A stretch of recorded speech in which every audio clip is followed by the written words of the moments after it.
खबर में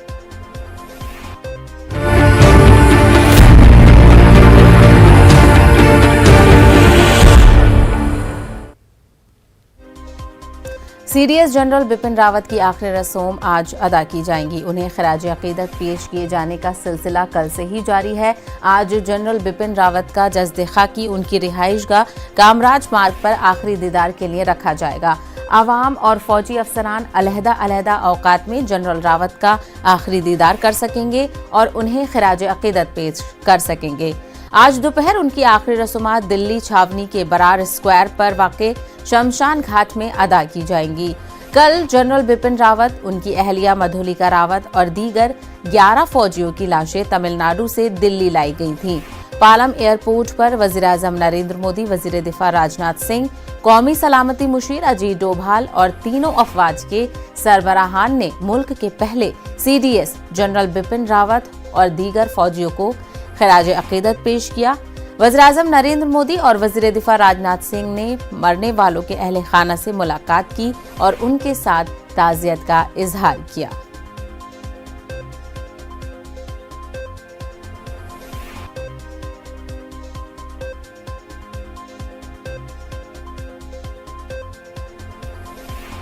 तो ये उस वक्त की तस्वीरें हैं जब कल पालम एयरबेस पर फौजियों के जो जज्द खाकी है उसको लाया गया था। आप तस्वीरों में देख रहे हैं कि वज़ीर-ए-आज़म नरेंद्र मोदी ने सभी शहदाओं को खराज अकीदत पेश किया और जितने भी तमाम फौजी थे उनके अहले खाना से मुलाकात की और उनको ताज़ियत पेश की। आपको बता दें कि chief of defence staff general Bipin Rawat, उनकी अहलिया और तमाम उनके साथ 11 जवान जो शहीद हुए थे उनके जज्द खाकी को लाया गया। पालम एयरबेस पर जज्द खाकी को लाया गया। पालम एयरबेस पर उनके जज्द खाकी को रखा गया और वहां पर सभी ने उन्हें खराज अकीदत पेश किया। इसके अलावा मुल्क भर से लोग इन तमाम लोगों को खराज अकीदत पेश कर रहे हैं। सब की आंखें नम है, फिजा गमगीन है और सब की जो खिदमात हैं वो नाकाबिले फरामोश हैं। उनकी खिदमात को, उनके कंट्रीब्यूशन को याद किया जा रहा है। दिल्ली कैंट स्थित जो बेस अस्पताल है, बेसिकली ये आर्मी का एरिया है और आर्मी का ही अस्पताल है और यहाँ पर उस पार्थिव शरीर को रखा गया और उसके बाद आज तकरीबन 9:30 बजे के लगभग में जनरल रावत और उनकी पत्नी का जो पार्थिव शरीर है इसी अस्पताल से लेकर फिर उनके आवास पे जाएंगे। जो दिल्ली स्थित उनका आवास है उस जगह पे लेके जाएंगे और उसके बाद वहाँ पे आवास पे रखा जाएगा, जहाँ पर अंतिम दर्शन के लिए वहाँ पे रखा जाएगा। जो भी उनके परिचित, जो उनके जानकार, जो रिश्तेदार हैं वो आना चाहेंगे वो वहाँ पे अंतिम दर्शन कर सकते हैं। 10:30 बजे का वक्त मुकर्रर किया गया है अंतिम दर्शन के लिए। 10:30 से लेकर 12:30 बजे तक आम लोग, कोई भी जो उनके परिवार हैं, उनके परिचित हैं, जानकार हैं, वो आकर वहाँ पे दर्शन कर सकते हैं। और 12:30 बजे से लेकर 1:30 बजे का वक्त मुकर्रर किया गया है जिसमें कि सैन्य अधिकारी, जो सेना से जुड़े हुए जवान हैं, अधिकारी हैं, वो आकर के बाद में 1 घंटे का उनके लिए वक्त मुकर्रर किया गया है जिसमें कि वो दर्शन कर सकते हैं और श्रद्धांजलि दे सकते हैं। उसके बाद 1:30 बजे जो है वो अंतिम दर्शन के लिए बंद कर दिया जाएगा और उसके बाद 2 बजे से अंतिम यात्रा उनकी प्रारंभ होगी। अंतिम यात्रा अंतिम संस्कार के लिए घर से बरार स्क्वायर जो कैंट का इलाका है वहां के लिए निकाला जाएगा और राजा जी मार्ग होते हुए 3 मूर्ति और 11 मूर्ति सरदार पटेल मार्ग होते हुए कैंट इलाके में जाएगा। 4 बजे अंतिम संस्कार की योजना है, कार्यक्रम है। तो इस तरीके की और आप देख सकते हैं कि बड़ी संख्या में, मेरे बाईं तरफ देख सकते हैं, बड़ी संख्या में डिफेंस से जुड़े हुए लोग जो घर के बाहर वो काफी बड़ी संख्या में यहाँ पर मौजूद हैं और इंतजार कर रहे हैं कि किस तरीके से उनको अंतिम दर्शन करने के लिए मौका मिले, क्योंकि अभी पार्थिव शरीर नहीं आया है, बेस अस्पताल में है और सूचना मिली है कि 9 से 10 के बीच में पार्थिव शरीर यहाँ पर घर पे आएगा बिपिन रावत और उनकी पत्नी का। तो ये थे हमारे नुमाइंदे जो इस वक्त दिल्ली में मौजूद हैं, तमाम तर तफसीलात हमारे पास तक पहुंचा रहे हैं, क्योंकि आज आखिरी अलविदा के साथ जो भी तमाम आखिरी रस्मात है, रीति रिवाज के साथ आज आखिरी रस्मात अदा की जाएंगी। सीडीएस जनरल बिपिन रावत समेत उनकी अहलिया और जो भी 11 दूसरे फौजी जवान थे, आज सबकी आखिरी रस्मात अदा की जाएंगी। दिल्ली में तैयारियां की जा रही हैं आखिरी रस्मात को लेकर। लोगों की भीड़ भी देखी जा सकती है, क्योंकि आज आखिरी दीदार सीडीएस जनरल बिपिन रावत के लोग कर सकेंगे और अलहदा एक तरफ लोग उनके आखिरी दीदार करेंगे, तो वहीं जो भी फौजी सरबराहान हैं वो भी उनके दीदार करेंगे। 2 बजे तक दीदार के रस्मात का इंतजाम किया गया है, जिसके बाद आखिरी रस्मात की अदायगी के लिए उनके जस्दे खाकी को ले जाया जाएगा।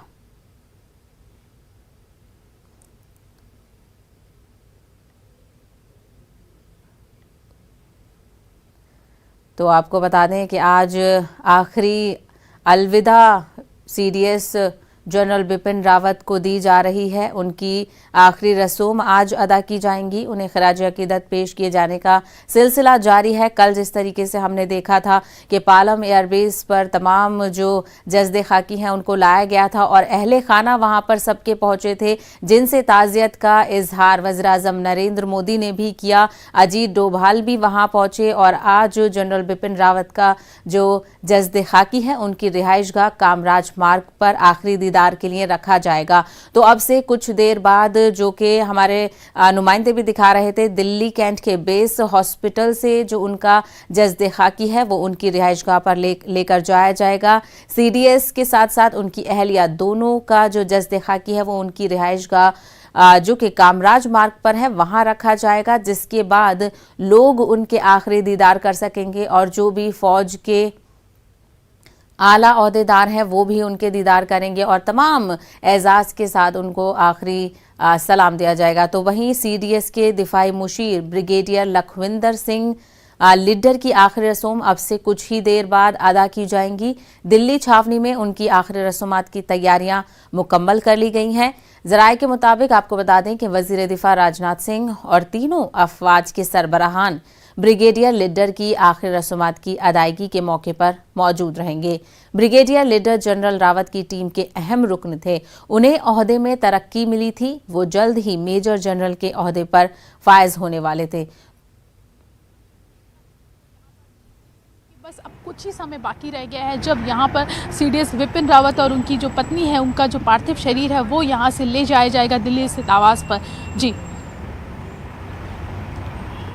तो दिल्ली से प्रीति श्रीवास्तव हमारी नुमाइंदा इस वक्त हमारे साथ जुड़ी हुई है, जो तमाम तर तफसील आखिरी रस्मात को लेकर दिल्ली में की जा रही है वो सारी तफसील वो हमें पहुंचा रही हैं। वहीं आपको ये बता दें कि ब्रिगेडियर लखविंदर सिंह लिड्डर की आखिरी रस्मात अब से थोड़ी देर में अदा की जाएंगी, जो कि सीडीएस के दिफाई मुशीर थे ब्रिगेडियर लखविंदर सिंह, और उनकी भी इस हादसे में मौत हो गई है।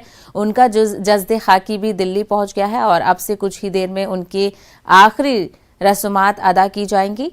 आपको बताएं कि दिल्ली छावनी में उनकी आखिरी रस्मात की तैयारियां मुकम्मल कर ली गई हैं और वहीं और सबसे पहले तस्वीरें यहां पर जनरल बिपिन रावत के घर के बाहर की दिखाना चाहेंगे कि कितनी बड़ी संख्या में डिफेंस से जुड़े हुए लोग, वायुसेना, जल सेना, थल सेना, तमाम जो कर्मी हैं वो मौजूद हैं और बड़ी संख्या में लोगों का जमावड़ा है। और जैसे गम और गर्व की बात आपने कहा, गम इसलिए है क्योंकि सीडीएस पहले देश के सीडीएस थे और 3 साल तक लगभग वो आर्मी चीफ रहे। आर्मी चीफ में उन्होंने बेहतरीन काम किया और उसको देखते हुए केंद्र सरकार ने उन्हें सीडीएस, पहला देश का सीडीएस बनाया और लगभग 2 साल होने वाले थे उनके टेन्योर के और 2 साल पूरे होने से पहले ही अलविदा कह गए और एक दर्दनाक हादसा हुआ जिसमें 14 लोगों की जिंदगियां चली गई। और फिलहाल आप देख सकते हैं कि किस तरीके से उनके घर के बाहर की तस्वीरें हैं और बड़ी संख्या में, हालांकि ट्रैफिक की जो आवाजाही है वो लगातार चल रही है।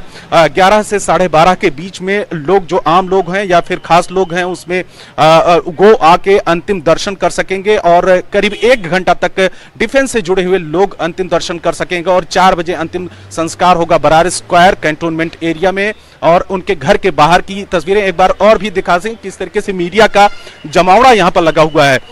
बड़ी संख्या में जो कवरेज करने के लिए जो मीडिया कर्मी हैं वो यहाँ पर मौजूद हैं, चाहे आम हो या खास हो, वो बड़ी संख्या में यहाँ पर मौजूद हैं। और दूसरी तरफ दिखाएं कि जो जो जो यहाँ पर सरकारी दफ्तर हैं, जो लोग काम करते हैं, वो लोग भी इंतजार कर रहे हैं। डिफेंस से जुड़े हुए जो लोग हैं वो भी यहाँ पर आके रुके हुए हैं और वो इंतजार कर रहे हैं कि जैसे ही उन्हें मौका मिले और पार्थिव शरीर यहाँ पर पहुंचे, उसके बाद उनको दर्शन करने का मौका मिले। सवीना, तो हमारे नुमाइंदे इस वक्त सीडीएस जनरल बिपिन रावत के घर के बाहर मौजूद हैं और तमाम तर तफसीलात वो हमें वहां से पहुंचा रहे हैं। आपने तस्वीरों में देखा कि काफ़ी लोग उनके घर के बाहर जमा हैं, जो कि सीडीएस जनरल बिपिन रावत के आखिरी दीदार का इंतज़ार कर रहे हैं, क्योंकि कुछ देर बाद ही उनकी जज़्द खाकी को उनके घर लाया जाएगा, जहाँ पर आखिरी दीदार का इंतज़ाम किया गया है। उसके बाद उनकी आखिरी रस्मात शमशान घाट में अदा की जाएंगी। सभी लोग उनके आखिरी दीदार का इंतजार कर रहे हैं और मीडिया के जरिए भी कई लोग उनके आखिरी दीदार कर रहे हैं, क्योंकि बहुत सारे लोग वहां मौजूद नहीं हो सकते, वहां नहीं जा सकते, लेकिन फिर भी काफ़ी लोग इस वक्त सीडीएस जनरल बिपिन रावत के घर के बाहर हैं। हमारी नुमाइंदा प्रीति श्रीवास्तव इस वक्त हमारे साथ जुड़ गई हैं। प्रीति, अब से कुछ देर बाद ही जो सीडीएस का जज़्द खाकी है और उनकी अहलिया का, वो उनके घर पहुंचेगा और लोग आखिरी दीदार कर सकेंगे।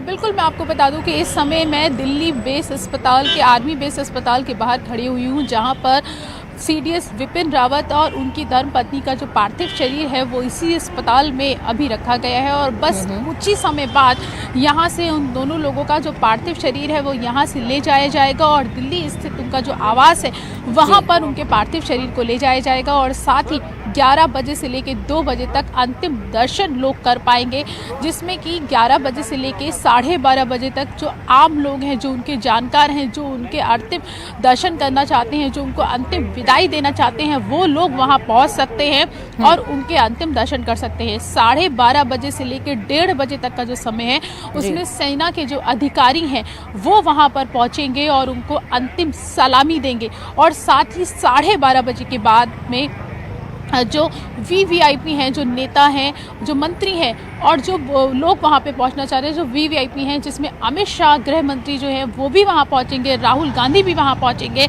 वो लोग अंतिम विदाई देंगे। उसके बाद 2 बजे से लेकर 2:30 बजे का जो टेंटेटिव एक टाइम है कि 2:30 बजे के आसपास उनकी जो अंतिम शव यात्रा है वो दिल्ली से निकाली जाएगी और 4 बजे के लगभग उनका जो अंतिम संस्कार है वो किया जाएगा। तो ये पूरा आज जो पूरे दिन का ये कार्यक्रम है और मैं आपको अपने दर्शकों को एक बार दिखाना चाहूँगी कि इस समय हम आर्मी बेस अस्पताल में मौजूद हैं। जब उनका पार्थिव शरीर का दिल्ली के पालम एयरपोर्ट पे लाया गया था तो प्रधानमंत्री नरेंद्र मोदी और राजनाथ सिंह, अमित शाह ने उनको श्रद्धांजलि दी थी और वह पालम एयरपोर्ट खुद पहुंचे थे और पालम एयरपोर्ट पहुंचने के बाद में उनका जो पार्थिव शरीर है उसको इसी दिल्ली के आर्मी के बेस अस्पताल में लाया गया था और इस समय भी उन लोगों का जो पार्थिव शरीर है, दोनों लोगों का, वो यहीं पर मौजूद है। अगर मैं सुरक्षा व्यवस्था की बात करूं तो आप देख पा रही होंगी कि आर्मी के जो जवान हैं वो यहाँ पर तैनात किए गए हैं और हॉस्पिटल के बाहर का ये मेन चौराहा है जहाँ पर जो ट्रैफिक है वो सुचारू रूप से चलाया जा सके, उसको लेकर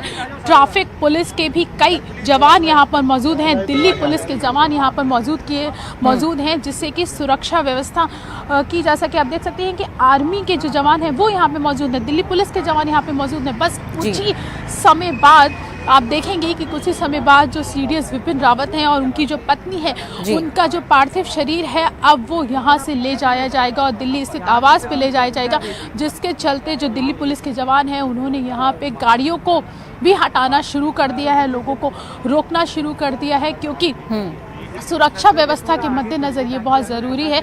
और जिस तरीके से लोग अंतिम विदाई सीडीएस विपिन रावत को देना चाहते हैं उस तरीके से भीड़ यहाँ पर इकट्ठी ना होने पाए, जिससे कि लॉ एंड ऑर्डर जो है वो बना रहे, क्योंकि सभी लोग चाहते हैं कि एक झलक उनकी मिल जाए, एक झलक पाने के लिए लोग बेताब हैं। लोग चाहते हैं कि अंतिम समय में एक बार उनकी झलक मिल जाए, लोग उनके दर्शन कर पाएँ। तो इसके चलते यहाँ पर जो पुलिस बल है वो यहाँ पर तैनात किया गया गया है। जी बिल्कुल प्रीति, तमाम तर इंतजामात किए गए हैं और पूरे एजाज के साथ उनकी आखिरी रस्मात अदा की जाएंगी और इंतजाम किया है कि लोग भी आखिरी दीदार कर सकें। जिस तरीके से दूसरे नुमाइंदे ने हमें दिखाया था, वो इस वक्त सीडीएस के घर के बाहर मौजूद थे, काफी भीड़ वहां पर देखी जा रही थी। प्रीति, क्या इस वक्त बेस हॉस्पिटल के पास भी लोग जमा हैं जो इंतजार कर रहे हैं कि उन लोगों की जज्दे खाकी बाहर निकले और वो उनको खिराज अकीदत पेश कर पाए?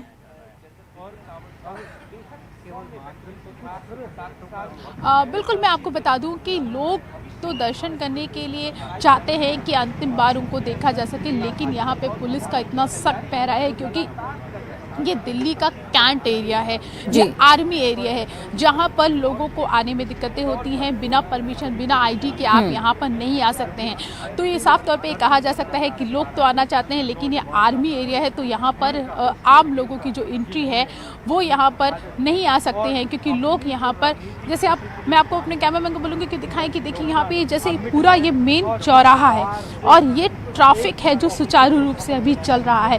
यहाँ पर किसी गाड़ी को भी रुकने की इजाज़त नहीं है। पीछे मैं आपको दिखाऊंगी जहाँ पे दिल्ली पुलिस के कई अधिकारी, कई आला अधिकारी खुद भी मौजूद हैं, खुद वो पहुँचे हुए हैं और वो स्थिति का जायज़ा ले रहे हैं, जिससे कि किसी भी तरीके की दिक्कतें को सामना ना करना पड़े। और ये सामने जो दिख रहा है ये अस्पताल है और बस कुछ ही देर में यहाँ से सीडीएस विपिन रावत का जो पार्थिव शरीर है उनकी पत्नी का, वो यहाँ से लाया जाएगा। और ये आप देख सकते हैं कि किस तरीके से सुरक्षा व्यवस्था बिल्कुल पुष्ट हो गई है, सुरक्षा व्यवस्था बिल्कुल तैनात कर दी गई है। वो सामने आप एक ऑटो आप देख पा रही होंगी जहाँ पर अगर किसी को भी अंदर जाने की इजाज़त नहीं है, काफ़ी छानबीन के अंदर जाया जा रहा है। ट्रैफिक को अभी फिलहाल सुचारू रूप से चलाया जा रहा है, लेकिन जैसे ही सीडीएस विपिन रावत का जो पार्थिव शरीर है वो यहाँ से निकलेगा तो ये पूरा ट्रैफिक जो है उसको तो रोक दिया जाएगा। कुछ ही देर का इंतजार है, जिसके बाद जो उनकी आखिर रस्मात के लिए घर ले जाने के लिए जज्दे खाकी को रवाना किया जाएगा। प्रीति श्रीवास्तव, हमसे बात करने के लिए बेहद शुक्रिया। कुन्नूर हेलीकॉप्टर हादसे में वाहिद जिंदा बचे कैप्टन वरुण सिंह को इलाज के लिए बंगलुरु मुंतकिल कर दिया गया है। उन्हें एयरफोर्स कमांड अस्पताल मुंतकिल किया गया है। कर्नाटक के गवर्नर थावरचंद गहलोत और वजीर आला बिस्वराज बोमोई अस्पताल पहुंचे और उनकी सेहत से मुतालिक डॉक्टरों की टीम से जानकारी हासिल की। ख्याल रहे कि हादसे के बाद ग्रुप कैप्टन वरुण सिंह को वेलिंगटन के अस्पताल में दाखिल किया गया था, जहां से उन्हें बेहतर इलाज के लिए बंगलुरु मुंतकिल किया गया है। फिलहाल रुकेंगे एक छोटे से ब्रेक के लिए, जल्द लौटेंगे कुछ और खबरों के साथ।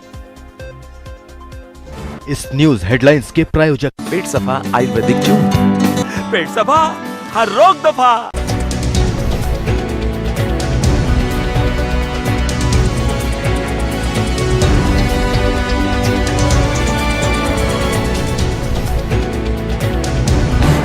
इस न्यूज हेडलाइंस के प्रायोजक पेट सफा आयुर्वेदिक चूर्ण, पेट सफा हर रोग दफा।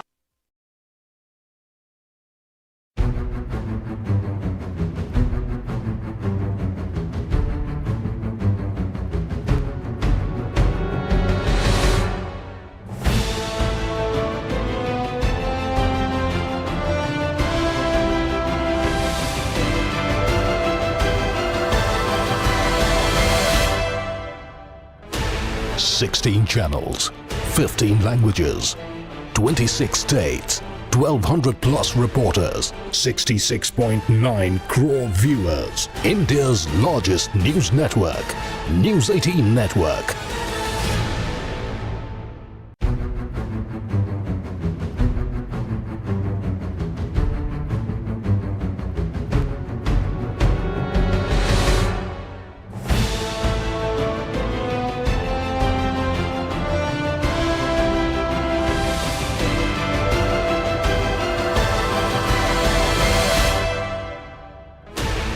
Sixteen channels, 15 languages, 26 states, 1,200 plus reporters, 66.9 crore viewers. India's largest news network, News 18 Network.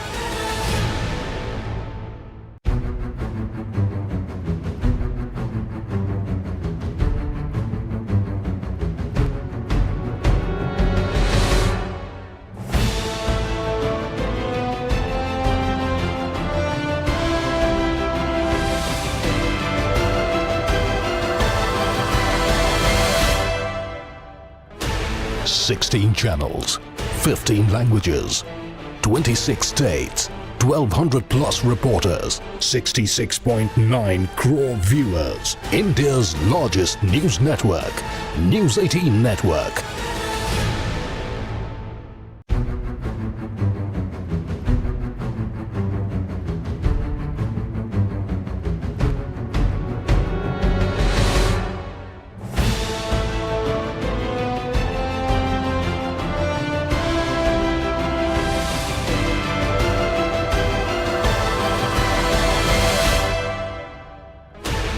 Sixteen channels, 15 languages, 26 states, 1200 plus reporters, 66.9 crore viewers. India's largest news network, News 18 Network. पेट सफा आयुर्वेदिक जून, पेट सफा हर रोग दफा।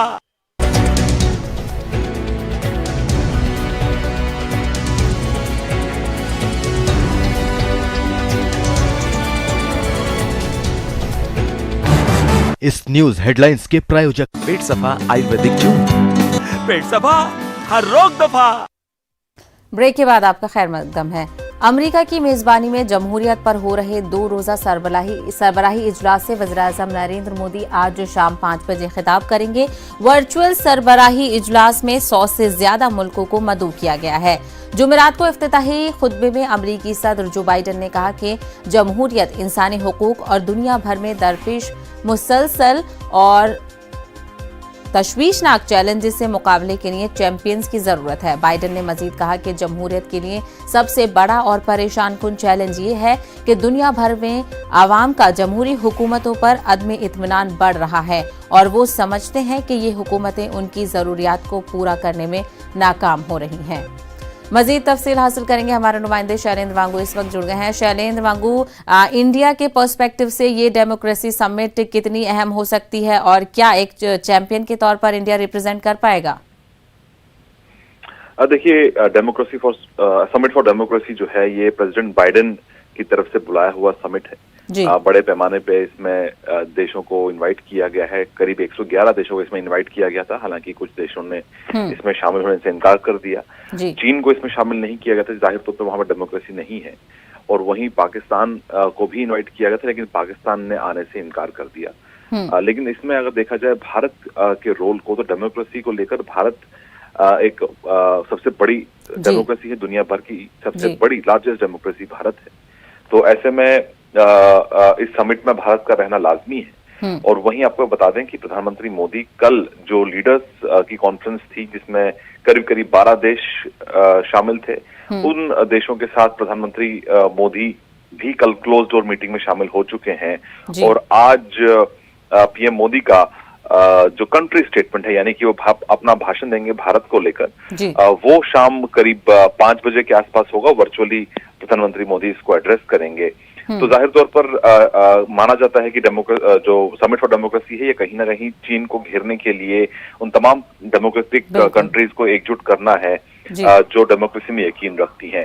तो जाहिर तौर पर भारत भी इस सम्मेलन में, क्योंकि सबसे बड़ी डेमोक्रेसी है, शामिल हो रहा है। और प्रधानमंत्री मोदी ने भी भारत का जो रुख है और भारत का जो विश्वास है डेमोक्रेसी में, उसको लेकर अपनी बिल्कुल शैलेंद्र, आज वज़ीर-ए-आज़म नरेंद्र मोदी का खिताब होगा। वहीं कल बाइडन ने जो खिताब किया था उसमें भी कई अहम बातें सुनने को मिली और उन्होंने महात्मा गांधी का भी जिक्र किया। शैलेंद्र, हमसे बात करने के लिए बेहद शुक्रिया।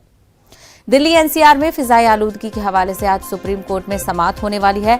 गुज़िश्ता हफ्ते समाअत के बाद मरकजी हुकूमत ने टास्क फोर्स समेत 40 फ्लाइंग स्क्वाड तश्कील दिए थे, जिस पर अदालत आज इस मामले में की गई कार्रवाइयों की रिपोर्ट लेगी। इसके साथ ही अदालत आज दिल्ली और मुल्हिका इलाकों से तामीराती कामों पर से पाबंदी हटाने पर भी गौर कर सकती है। अहम बात यह है कि इस आज क्या कुछ समाअत में खास हो सकता है, मजीद तफसील हासिल करेंगे। हमारे नुमाइंदे सुशील पांडे इस वक्त जुड़ गए हैं। सुशील पांडे, लगातार दिल्ली में बढ़ती फिजाई आलूदगी को लेकर सुप्रीम कोर्ट काफी सरगर्म नजर आ रहा है और आज अहम सुनवाई है। आज देखिए साहब, निश्चित रूप से सुप्रीम कोर्ट में अहम सुनवाई हुई है, जिस पर साफ तौर से आज हलफनामा जो है वो सेंट्रल गवर्नमेंट की तरफ से सुप्रीम कोर्ट में दाखिल किया गया है। हालांकि सुप्रीम कोर्ट में जो हलफनामा केंद्र सरकार ने दाखिल किया है उसमें साफ तौर से उन्होंने ये बताया है सुप्रीम कोर्ट को कि जो फ्लाइंग स्क्वाड बनाया गया था सुप्रीम कोर्ट के निर्देश के बाद, उस फ्लाइंग स्क्वाड द्वारा कड़े निरीक्षण के परिणाम स्वरूप दिल्ली एनसीआर यानी कि दिल्ली, हरियाणा, यूपी, राजस्थान में जो वायु प्रदूषण के मानदंड हैं उनके घोर उल्लंघन करने वालों की पहचान की गई है। सबसे महत्वपूर्ण बात है कि जो इन्फोर्समेंट टास्क फोर्स है उन लोगों ने तमाम उल्लंघन करने वाले जो मामले हैं उनको क्लोजर नोटिस जारी किया गया है फिलहाल टास्क फोर्स के द्वारा। हालांकि फ्लाइंग स्क्वाड के द्वारा 1534 जो स्थल है उनका कहीं ना कहीं पूरे मामले में निरीक्षण भी किया गया है, जिसमें से कुल 228 स्थलों को बंद करने का नोटिस जारी किया है। चलिए, तो फिजाई आलूदगी को लेकर तमाम तर अहकामात पर गौर ख्वास किया गया और अब इस मामले में देखेंगे कि किस तरीके से फिजाई आलूदगी कंट्रोल होती है। सुशील, हमसे बात करने के लिए बेहद शुक्रिया। कोरोना वबा के दौरान बाहमी इमदाद और इंसार का जज्बा